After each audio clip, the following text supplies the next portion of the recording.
Welcome back to another video. This is Adventures with Rhonda, and today we are going to be discussing how to find the one. Yes, the one that makes you feel special and feel loved and loves you no matter what, and the one that God has made for you, that you know in your heart that He has ordained because you prayed for Him, you prayed about Him, and God has granted you for Him. So, to start off with, people get into the whole dating scene for the wrong reasons. Now, growing up, we weren't allowed to just date. My parents did not allow us to just date. I guess after, having other kids and figuring out the do's and the don'ts, they're just like, you know what, you guys are the last ones. No, you're not going to be dating in high school. And my mom is, she would embarrass you if you tried. So, I didn't quite get it, but I understood by watching others, other classmates going through the whole struggles of heartbreak and just bawling their eyes out because somebody didn't like them or somebody cheated on them, all of these crazy shenanigans. And, and the truth of the matter is, you're pretty much not emotionally ready to handle relationships. And something about love, when you love somebody so strong, that puppy dog love feels like a ferocious beast that's overtaking your body and that your heart is going to jump out of your chest every time you're near them. So I think physically, emotionally wise, that we are not ready for those relationships because we don't really know why we're going to get into those relationships. Because, if you really think about it, if the goal of dating is to find that person and to marry that person, then you're looking for a husband. You're not looking for a boyfriend.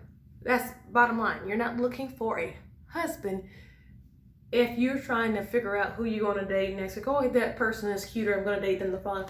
That's not the point.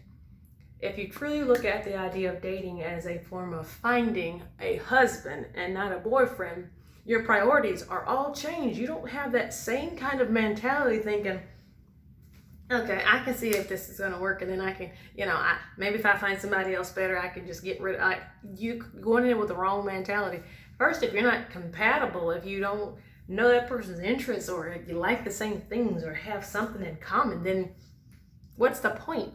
You are really just setting yourself up for, disappointment and heartache and pain versus going at it going, okay, this guy, I need to make sure that I would love my sons to be just like him. I mean, come on. We look at our spouses and we want our children to be the best of both of us. So if you're going in that situation thinking, I'm going to date somebody just because I'm bored, just because I have nothing else to do, then your reasons are already, you're starting off on the wrong track, because that leads to breakups. That leads to the hurt. That leads to the pain. Because if you're looking for that person to be the end all, you want to make sure that where you're the weakest, they're the strongest, and where their strengths are complements to your abilities. So we don't want to be clashing and fighting against each other, because we're on the same ship. If that ship goes down, we're both going down because we're on the same boat. So if we're looking at relationships like we would for a lifelong commitment to another human being, and making sure that we are connected to them on an emotional level, a spiritual level, and physically are able to open ourselves up to this person, then we're looking for the one. And when I mean by the one, I mean the one that God has created us for.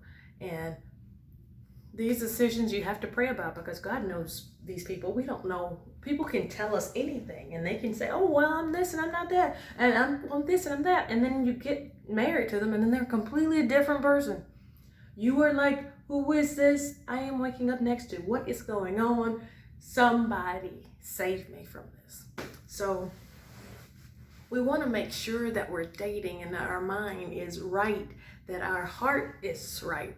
Because if we don't like who we are at the end of the day, it's hard to find somebody else who's going to agree that loving us is worth it. Because if you're looking for somebody to be that end all, and you want them to be able to be there to love you in your weakest moment, to appreciate you at your worst time, we first have to make sure we know who we are, what we bring to the table, and that we are worthy of love. We are worthy to be loved by another human being, and that God can trust us with the best.